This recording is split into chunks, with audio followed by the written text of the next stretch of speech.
आदाब, आप देख रहे हैं आवाज़ वॉइस और मैं हूँ आपके साथ अमीना माजिद। इस वक्त मेरे साथ मौजूद है retired IRS officer Abrar Ahmed साहब, जो इस बार इंडियन इस्लामिक कल्चर सेंटर के इलेक्शन में प्रेसिडेंट की पोस्ट के लिए उतरे हैं। आइए करते हैं इनसे बात। आदाब सर। आदाब, good morning, thank you so much for calling me. Thank you sir for coming. Sir, मैं सबसे पहले आपसे जानना चाहूँगी आपके बारे में। Amina, I belong to district Hamirpur, which is in UP. After completing my high school, as far as my educational qualification is concerned, I did my high schooling from my hometown. Then I moved to Aligarh Muslim University, from where I did my BSc honors and LLB honors. Then I got into civil services in 80 batch. Then as far as other educational qualifications is concerned, I attended IIM Bangalore, then I attended IIM Ahmedabad, then I went to Harvard University, USA. So this is in short my educational background. So I have been throughout first divisioner. Yes. So that is my educational background. Sir, I want to know कि इस बार आपने election में उतरने का कैसे सोचा और इसके पीछे क्या रीज़न था? तो जैसे मैंने आपको बताया कि हम लोग 77-78 में अलीगढ़ मुस्लिम यूनिवर्सिटी में हॉस्टल में रहते थे। तो मरहूम आरिफ चौधरी साहब और कदवाई साहब और सैयद हामिद साहब जो चांसलर थे, वो लोग अलीगढ़ मुस्लिम यूनिवर्सिटी विज़िट करने आए और उन्होंने हम लोगों को इंस्पायर किया कि हम लोग सिविल सर्विसेज में बैठे। तो हमने कहा साहब सर्विसेज में तो माइनॉरिटी कम्युनिटी को लेते नहीं है। उनका नहीं, ऐसी बात नहीं, आप लोग एग्ज़ाम में बैठे और कम से कम रिटन क्वालिफाई कीजिए तो आपका इंटरव्यू में आपके साथ जस्टिस होगा। तो उसके बाद हम लोगों ने अपना मन बनाया और हम लोग दिल्ली आते थे, UPSC यहाँ है। तो आरिफ मरहूम साहब के घर में हम लोग रुकते थे पुलबंगश में, नया मोहल्ला में जो है, और वहाँ पे कम से कम 15-20 स्टूडेंट होते थे, ये बच्चे जो कुछ कहिए। फिर हम लोग जगह कम पड़ती थी तो तैयब चौधरी साहब मेंबर पार्लियामेंट थे और जैसे हम लोग वहाँ भी रुकते थे खरोल बाग में, जब तिब्बिया कॉलेज का, तो रुकते थे। तो रुकने की बहुत दिक्कत होती थी। उस वक्त स्टूडेंट लाइफ थी, 20-21 साल के होते थे सब लोग, 18 साल 19 साल। तो पैसे नहीं होते थे, तो हम लोग पहाड़गंज के होटलों में, सस्ता था लेकिन नहीं रुक सकते थे। तो उस वक्त ये कंसेप्ट आया कि कोई ना कोई जगह होना चाहिए। तो फिर ये मूवमेंट चला। फिर जो हमारे फाउंडर मेंबर्स हैं, जिसमें आरिफ चौधरी साहब का पेश हाथ है, उन लोगों ने मूव किया। जस्टिस हिदायतुल्लाह साहब जो उस वक्त वाइस प्रेसिडेंट ऑफ इंडिया थे, तैयब चौधरी साहब, सैयद हामिद साहब, इनकी सबकी कोशिश से ये 87-88 मिला, जो आप कह रहे हैं कब से जुड़े। तो जब इंडिया इस्लामिक कल्चर सेंटर का वजूद आया, उससे पहले मैं इससे जुड़ा हूँ। तो ये यूनिक है मेरे ख्याल में, अब पुराने लोगों में कोई नहीं है, हम ही हैं। तो सर, जैसे आप बहुत पहले से सेंटर से जुड़े हुए हैं, तो तब से अब तक आपको क्या बदलाव देखने को मिले यहाँ पर? देखिए, एक रुकने की जगह तो हो गई है और हम लोग, ये पर्पस था कि सिविल सर्विसेज के लिए करेंगे, तो तरह तरह के आइडिया आते थे कि यहाँ पे इंग्लिश मीडियम नर्सरी खोल दिया जाए, कोई कहता था हॉस्टल खोल दिया जाए। लेकिन बेसिकली ये कोचिंग के लिए ही था कंसेप्ट, क्योंकि 10-20 एक्टिविटी तो नहीं चल सकती हैं, कुछ ही एक्टिविटी। तो शुरू में जब ये 87-88 बंगला नंबर थे लोधी रोड पे, तो वहाँ हम लोग कोचिंग करते थे, फिज़िकल हम जाते थे और करीब 250 बच्चे क्वालिफाई किए थे। उसके बाद ये ज़मीन जाने को हुई कि भाई हम कंस्ट्रक्शन नहीं हो रहा था, पैसे नहीं थे। तो फिर हम लोगों ने मिस्टर मूसा रज़ा, जो उस वक्त सेक्रेटरी स्टील थे और IAS के थे और गुजरात कार्टर के, तो उनसे हमने रिक्वेस्ट किया, तो उन्होंने इसकी बागडोर संभाली माशाल्लाह। आरिफ चौधरी साहब, हम और ज़फ़र महमूद साहब, सब लोग मिल कर के, और उन्होंने ऑल ओवर इंडिया का दौरा किया और करीब 10 करोड़ कलेक्ट किया और उससे जो ये सुपर स्ट्रक्चर है वो बना, करीब 2003 तक बना। और उस वक्त इसकी प्रेसिडेंट जो थी वो बेगम आबद अहमद थी, the then first lady of India, Fakhruddin Ali, उनकी जो बदर साहब हैं हाई कोर्ट के जज, उनकी वालदा साहब। तो ये बना।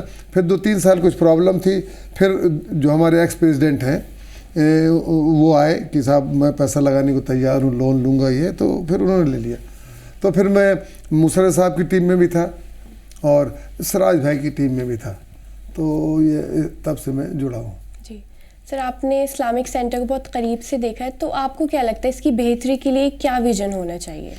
देखिए, अगर इसकी बेहतरी तो इसके जो एम्स एंड ऑब्जेक्ट्स हैं, अगर आप उसका मेमोरेंडम ऑफ सेशन पढ़ेंगे तो सबसे पहले तो इंटरफेथ डायलॉग, अगर कोई मिसअंडरस्टैंडिंग है इस्लाम के बारे में तो उसे दूर करना। और जो ट्रेंड चला है कि मुस्लिम्स घेटों में रहते हैं, वहाँ बैंक ब्रांचेस नहीं खोली जाती हैं, ये जितने मुस्लिम्स हैं अनफॉर्चुनेटली दे आर टेररिस्ट, तो ये जो इस तरह का कंसेप्ट है, तो हम लोग दूसरी कम्युनिटीज से जैसे सिख्स हैं, हिंदू हैं, उनके साथ हम मिल करके, क्योंकि तो इस्लाम जो है वो पीस सिखाता है और लिव इन को एग्जिस्टेंस सिखाता है, नेबर के ज़्यादा हक़ बनिस्बत दूसरे के, वो नेबर चाहे हिंदू हो, सिख पारसी हो, जैन हो, कोई हो, तो हम उनके करीब जब आएंगे तो हमें समझेंगे। तो सबसे पहला तो ये है कि इंटरफेथ डायलॉग होना चाहिए, और जो मिसअंडरस्टैंडिंग है और बहुत कुछ, क्योंकि ये र्यूमर्स, गलत फहमी इंडिया में नहीं इंटरनेशनल लेवल पे फैलाया जाए, तो उसको दूर करें। ये मेन काम है इस्लामिक सेंटर का। सर, जैसे हम देखते हैं कि Indian Islamic culture centre secular grounds पे स्टार्ट हुआ था, तो आपको क्या लगता है वो चीज़ अभी तक बरकरार है? 100% बरकरार है, क्योंकि अगर आप हमारा चार्टर ऑफ प्रोग्राम देखेंगे तो हम जहाँ ईद बकरीद मनाते हैं, वहीं पे होली, दिवाली, गुरु पर्व और क्रिसमस और हैप्पी न्यू ईयर सब कुछ मनाते हैं। और करीब मैं न्यू मेंबरशिप कमेटी का कन्वीनर, तो हमारे 20 से 25% नॉन मुस्लिम ब्रदर्स हैं उसमें मेंबर। मैं तो चीफ कमिश्नर बॉम्बे भी था, प्रिंसिपल चीफ कमिश्नर भोपाल भी था, और दिल्ली भी था, और मैं बहुत से क्लब का मेंबर हूँ, लेकिन वहाँ पे अनफॉर्चुनेटली मुस्लिम की तादाद 1% भी नहीं होगी। लेकिन इंडिया इस्लामिक कल्चर सेंटर में हम लोग का डेलिब्रेट था कि हम जो हमारे दूसरे भाई हैं दूसरे मज़ाहब के, उनको हम लेंगे। अगर आप रिकॉर्ड देखेंगे तो 20-25% वो लोग हैं, and we are happy to have them as honorable member, and they actively participate in our all member, Holi, Diwali, Guru Parv सब में आते हैं। तो दिस इज 100% सेकुलर। सर, आपको क्या लगता है अभी किन चीज़ों पर काम करने की ज़रूरत है, तवज्जो किन चीज़ों पर देनी चाहिए? बड़ा अच्छा सवाल है अमीना आपका। अनफॉर्चुनेटली जो हमारे पिछले 20 साल गुजरे हैं, उसमें बिल्डिंग तो कंप्लीट हो गई थी मूसा रज़ा साहब के ज़माने में, जो फिनिशिंग टच था, जो हमारे एक्स प्रेसिडेंट थे जो रहे 20 साल उनके ज़माने में, लेकिन एम्स एंड ऑब्जेक्ट्स में काम सीरियसली नहीं हुआ है। तो सबसे पहले तो थ्रस्ट एम्स एंड ऑब्जेक्ट, क्योंकि जो हालात चल रहे हैं और जिस तरह के देश में या विदेश में हालात हैं, तो जो मिसअंडरस्टैंडिंग इस्लाम के बारे में वो दूर होना चाहिए। तो सबसे पहले तो एम्स एंड ऑब्जेक्ट्स को फुलफिल करने की हम लोग कोशिश करेंगे। सर, आप अपने विजन के बारे में हमें बताइए इलेक्शन को लेकर। देखिए, हमारा तो विजन सबसे पहले तो एम्स एंड ऑब्जेक्ट्स है। दूसरा, पूरा सेंटर को कंप्यूटराइजेशन होना चाहिए, डिजिटाइजेशन, और फेसलेस होना चाहिए। अब जैसे कोई रूम या वेन्यूज़ बुक कराना चाहता है तो ऑनलाइन होना चाहिए, पेमेंट ऑनलाइन होना चाहिए। दूसरा, वहाँ पे अभी तक unfortunately I have been the part of this institution, वहाँ पे सिस्टम डेवलप नहीं हुआ, and I being from the organise service from the civil services, system develop नहीं हुआ। फॉर एग्जांपल, क्या रूल्स होना चाहिए, लीव रूल्स, मेडिकल रूल्स, और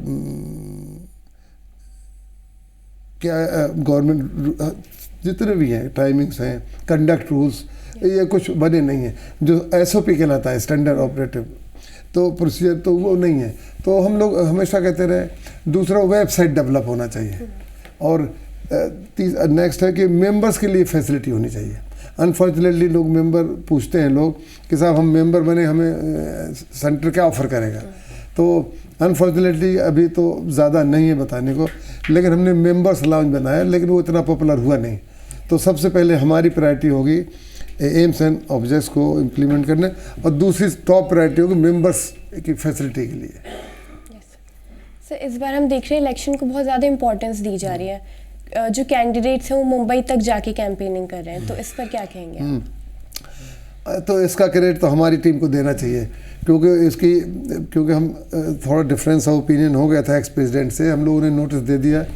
वो 75 साल से ज़्यादा चाह रहे कि, क्योंकि MOU में आप देखेंगे एज लिमिट 75 साल है और वन हैज़ टू रिटायर, लेकिन उन्होंने कहा कि नहीं, अमेंडमेंट करिए एमओयू में और मेरी एज बढ़ा दीजिए, 100 साल कर दीजिए, 200 साल कर दीजिए। तो हमने कहा जो फाउंडिंग फादर हैं वो एक बना गए हैं, तो अब चेंज नहीं करना चाहिए। अगर चेंज करना चाहिए तो पहले करते आप 2 साल 4 साल पहले, नंबर 1। नंबर 2, अगर कुछ काम हो रहा होता, खातिर काम हो रहा होता, और तो हम कहते कि अल्लाह के वास्ते कंटिन्यू करिए। काम नहीं हो रहा था, 20 साल से एक भी ईंट नहीं रखी गई, कोई फैसिलिटी नहीं है, उसके लिए हम भी जिम्मेदार हैं, कलेक्टिव रिस्पॉन्सिबिलिटी। लेकिन हेड ऑफ द डिपार्टमेंट की जो ex president mister Siraj Qureshi थे, अब जब वो एम सब ऑब्जेक्ट नहीं लेंगे, ये काम नहीं होगा, तो हम लोग राय दे सकते हैं। तो अगर आप मिनट्स देखेंगे एग्जीक्यूटिव कमेटी के, बोर्ड ऑफ ट्रस्टी के, तो उसमें हम लोग सजेशन देते थे, वो इम्प्लीमेंट करना प्रेसिडेंट का काम हो, जो उन्होंने नहीं किया। और जब मैं रिटायर हो गया 19 में, तो फिर हमने करीब से देखा कि जो लीडरशिप है जिसके हम पार्ट थे, उसमें इनडिसिसिवनेस बहुत है, और जो डिसीजन होते हैं वो for the sake of personal interest और for the sake of commercial consideration, so उसकी वजह से ग्रोथ नहीं है। तो हम जो भी डिसीजन लेंगे इंशाल्लाह आपके सामने हम कहते हैं, अपने ऑनरेबल मेंबर से प्रॉमिस करते हैं कि जो भी डिसीजन होगा उसमें ट्रांसपेरेंसी होगी और जस्ट होगा, और which will be in the interest of the institute. So that is our priority. Sir, आपको क्या लगता है जो प्रेसिडेंट का टेन्योर है वो सही है, कम होना चाहिए, ज़्यादा होना चाहिए, जितना भी है वो बिल्कुल ठीक है? नहीं, जैसे मेंबर्स की डिमांड है कि 5 साल से 3 साल होना चाहिए, नंबर 1। नंबर 2, 2 टर्म से ज़्यादा आदमी ना रहे, तो आई फुल्ली एंडोर्स दिस कि 3 साल काफ़ी है। 6 महीना आदमी को, क्योंकि हम लोग सिविल सर्विस में पोस्टिंग एवरेज 2-2.5 साल होती है, तो 3 साल अगर एक टर्म होता है और मैक्सिमम 2 टर्म करके फिर ख़त्म हो जाता है, that is ideal period if one want to do something. अगर नहीं करना है तो जैसे 20 साल गुजर गए, कुछ काम नहीं हुआ है, लेथार्जीनेस हो जाती है। If you are elected for 5 years then you forget everything, आप अपने में ही मगन हो जाते हैं। तो 3 साल आई एंडोर्स कि 3 साल हो और 2 टर्म हो। अभी जो एग्जिस्टिंग है उसमें टर्म 5 साल है और अनलिमिटेड, क्योंकि 25 साल से फ़र्ज़ कीजिए आप 25 साल की हैं, तो you can continue and contest election up to the age of 75 years। So that is not reasonable. और अगर हम लोग इलेक्ट होके आते हैं तो हम लोग जो MOU है उसमें काफ़ी कंट्रडिक्शंस हैं, तो वो हम लोग कम्प्रीहेंसिव अमेंडमेंट के लिए स्पेशल कमेटी बनाएंगे अब in the first month itself. Sir, Islamic centre की इलेक्शन प्रोसेस के बारे में आपका क्या कहना है? What do you mean by election process? मतलब जैसे इलेक्शन कंडक्ट करे जाते हैं, जैसे इस बार 2000 मेंबर्स एलिजिबल वोटर्स हैं, तो इसके बारे में आपका क्या कहना है? देखिए, जहाँ तक इलेक्शन है तो इलेक्शन की तरह हो रहे हैं, कंडक्ट रूल है, इलेक्शन रूल्स हैं, और जो हम लोगों ने 6 BUT ने ये राय दी थी एक्स प्रेसिडेंट को कि अब 75 हम आपके साथ हैं, कोई डिफरेंस ऑफ ओपिनियन नहीं, लेकिन जहाँ तक 75 साल से बढ़ाने का मसला है उसमें हम आपके साथ नहीं हैं, क्योंकि अगर काम हो रहा होता जैसे मैंने अभी कहा तो हमें कोई आपत्ति नहीं होती। तो और नंबर 1, नंबर 2, अगर आपको एज बढ़ानी थी, एज लिमिट, तो आप 20 साल से आपने पहले क्यों नहीं बढ़ाया? जब आप रिटायर हो रहे हैं तो उसके 6 महीने पहले तो वो रीज़नेबल नहीं लगता है, नंबर 1। तो दूसरा ये कि इलेक्शन रूल्स हैं, और जब ये कंट्रोवर्सी शुरू हो गई तो कुछ मेंबर्स चले गए कोर्ट में कि एज नहीं बढ़ना चाहिए, ये जो बढ़ा रहे हैं, जो स्पेशल एजीएम कर रहे हैं, उसमें लूज़ कर गए एक्स प्रेसिडेंट, तो वो फिर अपील में चले गए, जबकि उन्हें मान लेना चाहिए। तो मैं आपके सवाल के जवाब में आता हूँ कि हाई कोर्ट ने, दिल्ली हाई कोर्ट ने ऑब्जर्वर बैठा दिया अनफॉर्चुनेटली, और तो वो उनके सुपरविज़न में अब एक RO रिटर्निंग अफसर भी अपॉइंट हो गए, तो उनके सुपरविजन में इलेक्शन बिल्कुल जस्ट एंड फेयर होगा, क्योंकि सेंटर के स्टाफ का ये जो ऑफिस बेरर है उनका कोई रोल नहीं है। यस सर, मैं आपकी कैंपेनिंग के बारे में आपसे जानना चाहूँगी। देखिए, 7 लोग कैंपेन में हैं और मेरे ख्याल में सभी लोग सीरियस होते हैं, लेकिन मेरे उसमें 5 लोग सीरियस नज़र आते हैं जो है। तो कुछ लोगों के पास तो बिजनेसमैन है, 2 तो बिजनेसमैन है, एक बिजनेसमैन एग्जिस्टिंग है, एक बिजनेसमैन आने की कोशिश कर रहे हैं, एक पॉलिटिशियन है, बहुत कद्दावर नेता हैं, कैबिनेट मिनिस्टर रहे हैं, इत्तेफाक से मेरे भी मिनिस्टर थे जब मैं जॉइंट सेक्रेटरी था, मैनेजिंग डायरेक्टर था ने, और 2 ब्यूरोक्रेट हैं। तो बस मैं ये कहता हूँ कि जो ब्यूरोक्रेट हैं झारखंड या बिहार काडर के, तो वो 20 साल से मेंबर है, लेकिन वो कभी भी इंडिया इस्लामिक कल्चर सेंटर नहीं आए। इतनी प्रॉब्लम हुई, उन्होंने कोई एजीएम ये स्पेशल एजीएम नहीं अटेंड की। दूसरे जो पॉलिटिकल लीडर हैं एक पर्टिकुलर पार्टी के, उन्होंने 2009 में इलेक्शन लड़ा था, अनफॉर्चुनेटली वो लूज़ कर गए थे। उसके बाद वो कभी लौट करके नहीं आए। तो अगर उन्हें हमदर्दी होती, जो हमारे सीनियर अफसर हैं 79 बैच के, ये जो पॉलिटिशियन है एक पर्टिकुलर पार्टी के, तो उससे नहीं लगता कि वो इससे प्यार है, मेरा ऐसा मानना है। तो दो लोग वो हैं, एक हमें जो सेंटर बनने के पहले से मैं जुड़ा हुआ हूँ, और दो हैं, दो एक बिजनेसमैन को भी मेंबर बाय एंड लार्ज नकार रहे हैं कि you will be replacing one businessman by another businessman, number 1। Number 2, businessman कोई नुकसान का सौदा नहीं करता है। तो लोगों की यही राय बन रही है, और हम यही एड्रेस कर रहे हैं कि हम तो रिटायर्ड ब्यूरोक्रेट, हम लोग के पास पैसा तो है नहीं है, हम लोग पेंशन पाते हैं। लेकिन एक बिजनेसमैन, उन्होंने कहा मेरा 1-2 करोड़ का बजट हमने ईयर मार किया, गॉड नोज की क्या सही है। दूसरे बिजनेसमैन जो थे वो अपनी पूरी ताकत झोंक रहे हैं, उनको भी वो फंड बहुत ही खर्च कर रहे हैं। जहाँ तक हम जो पॉलिटिकल पार्टी दूसरे हैं, जो उनके यहाँ भी रिसोर्सेज हैं पार्टी का है। अब हम 2 ब्यूरोक्रेट बचते हैं, तो वो भी पेंशनर हैं हमें। तो हम लोग जो हमारे पैनल में या टीम में लोग हैं, तो वो हम लोग कंट्रीब्यूट करते हैं, उससे जो पम्फलेट है या व्हाट्सएप मैसेज हैं वो हम लोग करते हैं। लेकिन हम लोगों को मेरे ख्याल में बहुत अच्छा जा रहा है। हम तो अपील कर रहे हैं कि we are sincere and for the sake of continuity and experience, number 1। Number 2, we don't have any expectation. तो ये हमारा स्लोगन है कि let us take IC to its past glory. क्योंकि हम लोग तो एक डॉक्टर की तरह है अमीना, हम डायग्नोस कर लिए हैं कि क्या मर्ज़ है, कहाँ कहाँ काम होना है। तो अगर हम लोग आते हैं, ऑनरेबल मेंबर हम लोग को सपोर्ट और वोट करते हैं, तो from day 1 we can start working. अगर नए लोग आते हैं तो उन्हें समझने लगेगा। नंबर 2 में बताऊँ, लोग कहते हैं कि बैगेज है, 20 साल में 25 साल में आपने क्या किया। तो स्पेशली मैं कहता हूँ अपनी स्पीचेज़ में कि आप मुझसे 25 साल या 20 साल का हिसाब मत पूछिए, मुझसे तो 45 साल का हिसाब पूछिए, जब सेंटर बना नहीं था तब से मैं जुड़ा हूँ। एक चीज़ और मैं मेंशन कर दूँ मीना, बड़ी इंपॉर्टेंट है, थोड़ी सी गंदगी फैल गई, politics, politics, petty thinking, dirty politics आ गई। तो मेरा उससे दिल खिन्न हो गया, हिंदी में हो गया। तो मैंने अपने आप ही अपनी ज़मीर की आवाज़ सुन करके, अपनी अंतरात्मा को सुन करके मैंने डाल दिया था कि मैं I am out of this electoral process. लेकिन हमारे 4-6 वेल विशर दोस्त और बीओटी के मेंबर, उन्होंने मुझे परसुएट किया, ऑफिस में भी, सेंटर में, और घर भी आ गए। तो मैंने कहा भाई मैं आप लोगों का कहना तो आई ऑनर योर विशेस, लेकिन आप 100-200 लोगों को मेंबर बुलाइए सेंटर में लंच डिनर पे। अगर 200 लोग कहेंगे कि अबरार भाई आप आइए, then only I can reconsider my decision. तो वो लोग घर आए, हमारे बच्चों से मिले, मेरी वाइफ से मिले, फिर उन्होंने करीब 100-150 लोगों का डिनर रखा। उन्होंने यूनानिमस कहा कि अबरार साहब आप आइए, हम आपको सपोर्ट करेंगे। तो आई केम बैक। अदरवाइज मोटा मोटी बोलते हैं कि हमने तो इंडिया इस्लामिक कल्चर सेंटर की पॉलिटिक्स से संन्यास ले लिया था। Otherwise I am not into politics, that is not my cup of T. तो जैसे आप इलेक्शन जीते तो आपने जिक्र किया डे 1 से काम करने का, तो किन कामों को आप प्रायोरिटी पे रखेंगे स्टार्टिंग में? देखिए, जो सबसे पहले काम हो सकता है कि जैसे मेंबर्स के लिए लाउंज नहीं है, हम तो पहले दिन से उसे ऑपरेटिव कर सकते हैं, जो हमारे कहने से एक्स प्रेसिडेंट ने किया था।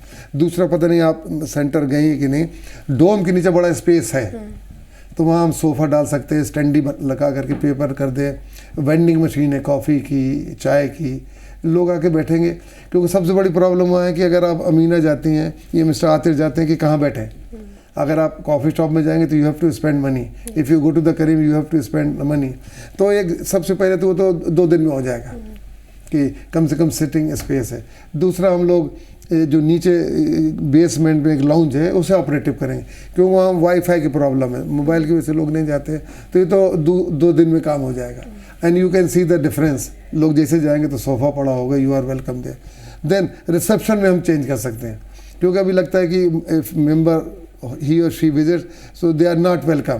तो हम ऐसा स्टाफ रखेंगे, स्मार्ट पर्सन्स लाइक यू, कि दे वेलकम। अब वो कहते हैं बड़ा रिपल्सिव होता है भाई, they don't, so trained staff रखेंगे जो होटल इंडस्ट्री से है कि at least you welcome them, offer a glass of water, जो लैकिंग है, जो शिकायत करते हैं। तो ये चीज़ें तो हम लोग विद इन 24 आवर कर सकते हैं। So you can see the difference. Number 2, जो लॉन्ग टर्म और शॉर्ट टर्म में डिवाइड करेंगे। जो शॉर्ट टर्म होने तो हम लोग जैसे बताया, और लॉन्ग टर्म में हम लोग जो MOU उसके अमेंडमेंट करने के लिए कम्प्रिहेंसिव और स्पेशलाइज्ड कमेटी बना करके दूर करेंगे। और जो नंबर 3, जो हमारा विज़न एंड मिशन है उसको टाइम बाउंड प्रोग्राम। हम लोग तो बाबू लोग हैं, सरकारी सीनियर अफसर तो नहीं है, बाबू हैं, पब्लिक सर्वेंट है। तो हम लोग तो टारगेट बनाते हैं कि इस महीने क्या करना है, अगले महीने क्या करना है। इस महीने जो हो गया, फर्ज कीजिए आपने 5 रखे, 5 में अगर 3 आपने अचीव किए तो टिक कर देंगे, जो 2 नहीं हो उसमें क्रॉस कर देंगे। तो will transfer those uncompleted task to the other date, so will not ignore any target. Sir जैसे और कैंडिडेट्स हैं, सलमान खुर्शीद साहब, अफजल अमानुल्लाह, माजिद तालिकोटी, इनके बारे में आपका क्या कहना है, क्योंकि मुकाबला इस बार बहुत कड़ा माना जा रहा है?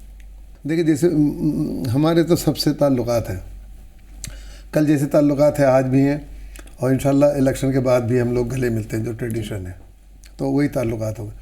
कुछ बदमज़गी बोलते हैं, हम लोग यही कहते हैं भाई पर्सनल अटैक न किए जाए, क्योंकि election is a very temporary process and persons are not important, institution is important.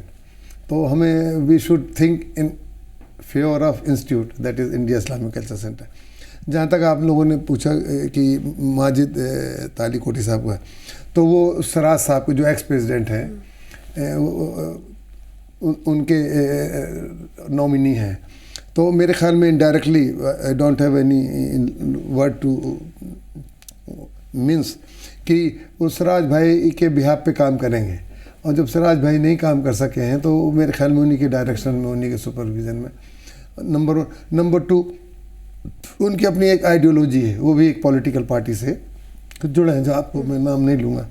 और जहाँ तक सलमान खुर्शीद साहब को, वो भी एक नेशनल पार्टी से जुड़े हुए हैं। तो जाहिर है चाहते न चाहते हुए अपनी पार्टी की आएगी, चाहते। अब जैसे हम लोग ब्यूरोक्रेट हैं, हम लोग चाहते न चाहते जो गवर्नमेंट की फंक्शनिंग है उसको हमारे ब्लड में आ जाता है, और जो बिजनेसमैन है वो तो उसी टर्म्स में सोचता है। तो ये मेरा है, तो नथिंग टू डू।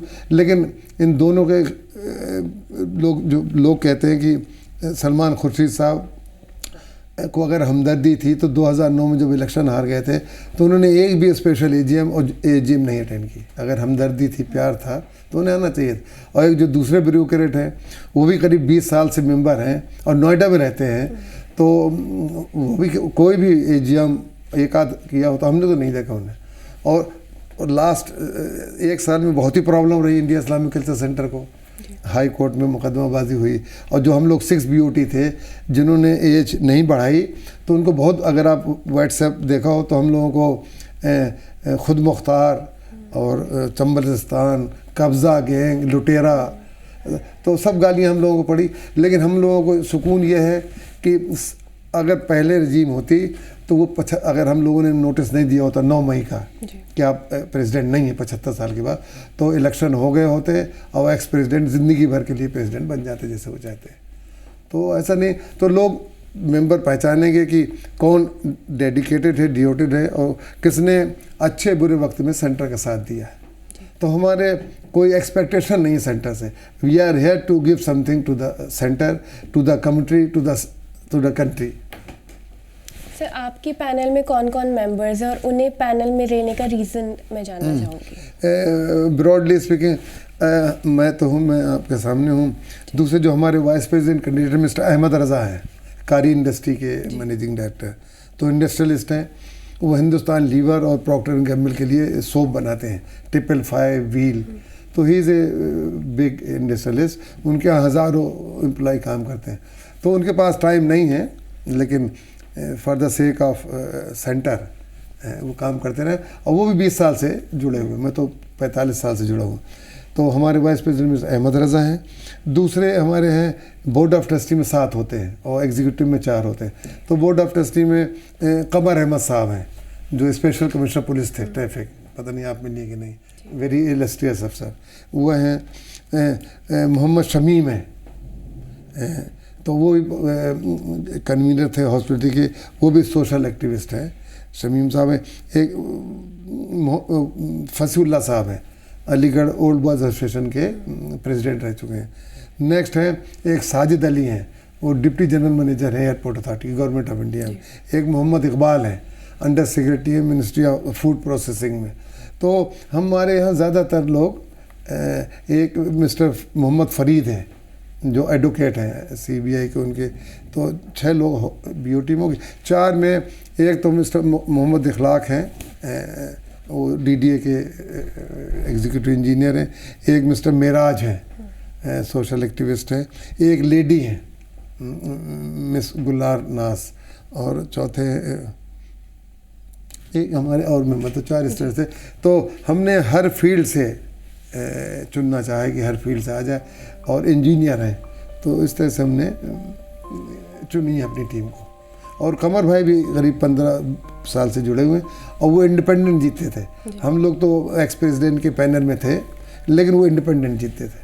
ये थे हमारे साथ अबरार अहमद साहब, जिन्होंने अपने विजन के बारे में बताया और इंडियन इस्लामिक कल्चर सेंटर से जुड़ी अहम बातें बताई।